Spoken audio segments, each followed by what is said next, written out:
Hello everyone, आपका physics Galaxy निहर के classes में मैं Neeraj Gupta as inter college Fatehpur से आपका हार्दिक अभिनंदन करता हूं। आज हम लोग यहां पर क्लास 10th की फिजिक्स का पहला चैप्टर प्रकाश का परावर्तन रिफ्लेक्शन का भाग 1 पढ़ेंगे और हम लोग यहां पर बिल्कुल क्लासरूम टीचिंग की तरह ही एक अनुभव करेंगे। तो आइए हम लोग शुरू करते हैं। तो आखिरकार प्रकाश क्या होता है, प्रकाश की किरण क्या होती है, प्रकाश का निरूपण कैसे करते हैं, प्रकाश के गुण क्या क्या हैं, प्रकाश का परावर्तन क्या होता है, प्रकाश के परावर्तन के क्या क्या नियम हैं। प्रकाश के परावर्तन की घटना हम लोग आज इस समतल दर्पण और लेजर टार्च से करके देखेंगे। आज की हमारी क्लास प्रयोग के ऊपर आधारित है। तो सबसे पहली बात आती है, प्रकाश क्या है।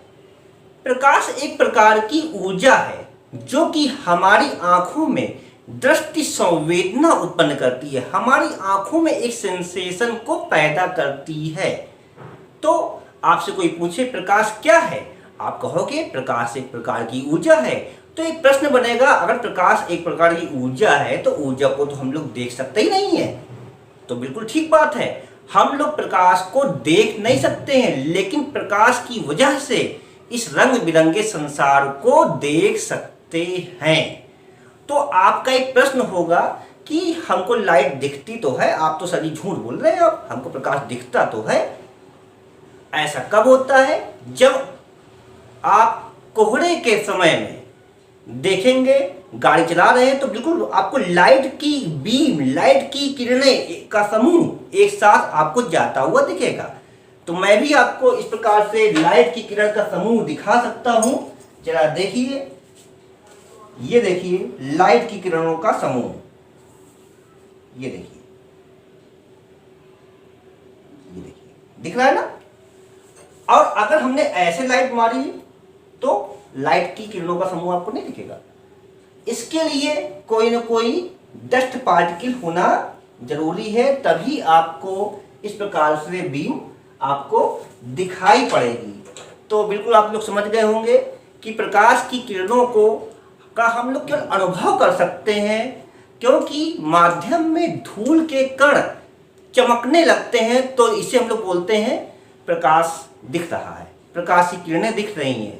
लेकिन हम लोग वास्तव में प्रकाश को देख नहीं पाते, प्रकाश की वजह से हर एक वस्तु को देखते हैं।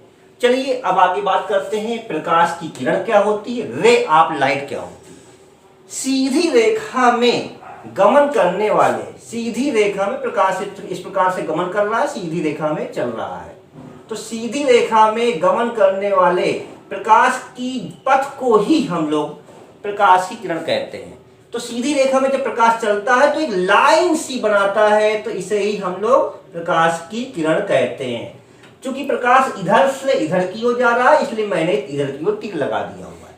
इस प्रकार से मैंने ए बी एक प्रकाश की किरण को दिखाया हुआ है और यहाँ पर मैंने एक तीर लगा दिया हुआ है। बिल्कुल ध्यान रखिएगा, अगर आप लोग तीर नहीं बनाएंगे तो आपको लगेगा ए बी एक रेखा है, और अगर हमने यहाँ तीर बना दिया हुआ तो प्रकाश की किरण हमने दर्शा दिया हुआ। अब बात आती है, प्रकाश के गुण क्या क्या होते हैं, प्रकाश की प्रॉपर्टी क्या क्या होती है।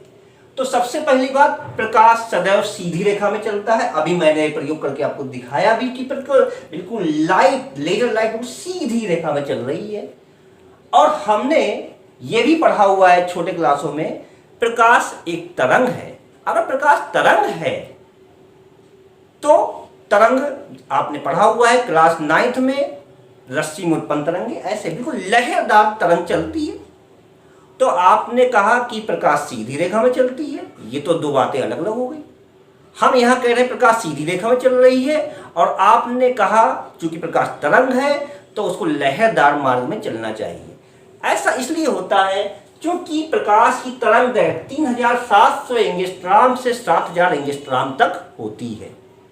क्योंकि ये तरंगत इतनी कम होती है कि अगर हम लोग इस प्रकार से, ये देखिए मेरा पेन हिल रहा है ना, कुछ तरंग सी आपको लग रही होगी, तरंग बन रही है, लेकिन दूर से आपको लगेगा कि प्रकाश की एक सीधी रेखा है। दिख रहा है कि नहीं दिख रहा है?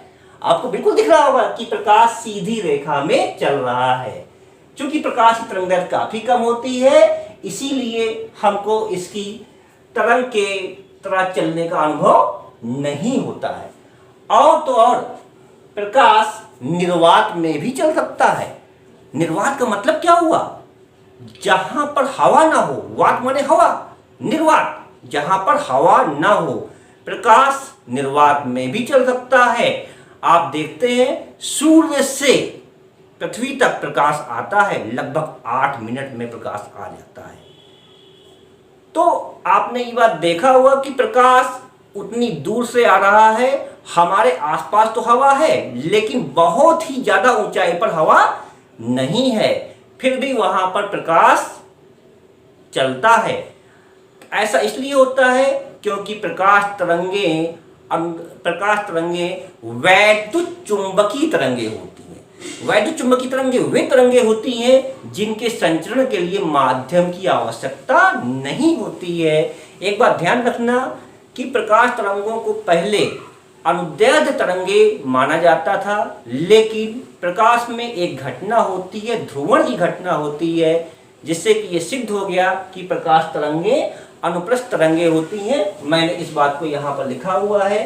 चूंकि प्रकाश वैद्युत चुंबकीय तरंगे होती हैं, इसको इंग्लिश में बोला जाता है, इंग्लिश में इलेक्ट्रोमैग्नेटिक वेव। कुछ आप लोग इंग्लिश को भी ध्यान रखिएगा, तो ये आपके लिए आगे के लिए काफ़ी अच्छा रहेगा। हिंदी और इंग्लिश को मिक्स रूप में समझिए, क्योंकि अभी किताब में तो इतनी क्लिष्ट हिंदी लिखी होती है। NCERT की बुक को इंग्लिश से हिंदी में बिल्कुल अनुवाद कर दिया गया है, और वहाँ पर बहुत ही ऐसे शब्दों का इस्तेमाल किया गया है कि जिन शब्दों को आपने कभी सुना नहीं हुआ है। इसीलिए आप लोग हिंदी और इंग्लिश मिक्स समझिए, क्योंकि किताब में शुद्ध हिंदी लिखी होती है और हम लोग जो बोलते हैं वो कुछ इंग्लिश टर्म का इस्तेमाल करते हैं। तो फिर आप कहोगे कि जो किताब में तो कुछ लिखा हुआ है, सर जी कुछ और पढ़ा रहे हैं। ऐसा नहीं है, क्योंकि आप लोग इंग्लिश वर्ड को ज़्यादा जानते हैं। अभी मैं इस चीज़ की बात करूंगा। प्रकाश में परावर्तन और अपवर्तन की घटना होती है। अभी मैंने आपसे कहा हुआ कि इंग्लिश का इस्तेमाल ज़्यादा होता है। अगर आपसे हम कहें प्रकाश, तो आप प्रकाश क्या समझते हो कि लाइट समझते हो? आप हमेशा से सुनते हो लाइट आ रही है, लाइट, तो प्रकाश आप कम इस्तेमाल करते हो, लाइट शब्द का इस्तेमाल ज़्यादा करते हो। इसीलिए मैंने कहा आप लोग इंग्लिश का इस्तेमाल भी करिए। आप लोग लिखा जरूर होगा हिंदी में, लेकिन उसको कुछ इंग्लिश में नोट्स बनाते जाइए और उसकी इंग्लिश को जरूर लिखिए, नहीं तो फिर आपको आगे चलकर प्रॉब्लम हो जाएगी। चलिए अब आगे हम लोग बात करते हैं कि प्रकाश में परावर्तन होता है। तो परावर्तन आखिरकार है क्या? आप लोग परावर्तन से वाकिफ नहीं है, लेकिन मेरे ख्याल से आप लोग रिफ्लेक्शन का नाम ज़्यादा सुने होंगे।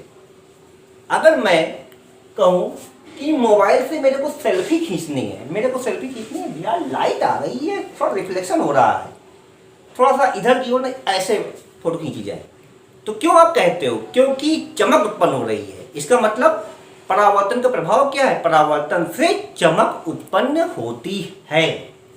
परावर्तन से क्या होती है? चमक उत्पन्न होती है। और आप देखिए, मैंने एक ये समतल दर्पण लिया हुआ है,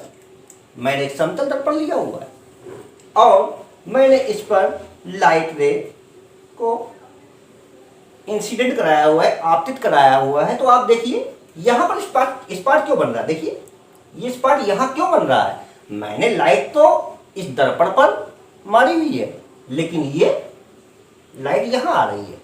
इसका मतलब हुआ क्या होगा? प्रकाश की किरण इस दर्पण पर टकराई होगी और टकराकर वापस आ गई होगी। ऐसा हुआ होगा, तभी तो हमको यहाँ पर प्रकाश की किरण दिख रही है। आइए मैं इसको एक एग्जाम्पल से समझाने का प्रयास करता हूँ। मैंने एक बाल को लिया हुआ है और इस बाल को मैंने ऐसे मारा। आप देखिए बाल ऐसे गई और इसके बाद कुछ ऐसे आ गई। तो हालांकि ये बाल का इस तरह से टकराना रिबाउंड कहलाता है, लेकिन कुछ ऐसी ही घटना प्रकाश के साथ भी होती है। तो आइए हम लोग प्रकाश के परावर्तन को समझते हैं। इसकी परिभाषा क्या होगी? प्रकाश का किसी चिकने समतल से टकराकर वापस आने की घटना को प्रकाश का परावर्तन कहते हैं। आइए इसको और अच्छे से हम लोग समझने का प्रयास करते हैं। मैंने टॉर्च से किरणों का आपतन कराया हुआ है और ये देखिए दर्पण से परावर्तन के पश्चात किरणें वापस आ रही हैं। आप ये देख सकते हैं। मैंने ये साधारण मोबाइल की टॉर्च से ऐसा किया हुआ है, लेकिन इसके लिए कुछ हमको इस तरह का अपरेटस बनाना पड़ेगा।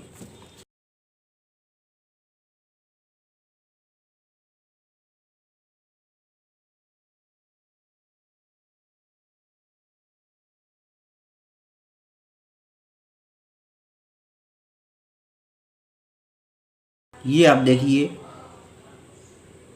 आपतित किरण और परावर्तित किरण, और ये आप देख रहे हैं सभी के सभी एक ही तल में हैं। तो इसी पर अभिलंब भी इसी समतल पर होता है। तो ये हम साधारण तरीके से लेजर की टॉर्च से देख सकते हैं। ये देखिए लेजर से किरणों को आपतित कराया हुआ है और ये किरणें परावर्तित हुई हैं। आप देख रहे हैं आपतित किरण, परावर्तित किरण और अभिलंब तीनों के तीनों इसी कागज़ के तल पर हैं।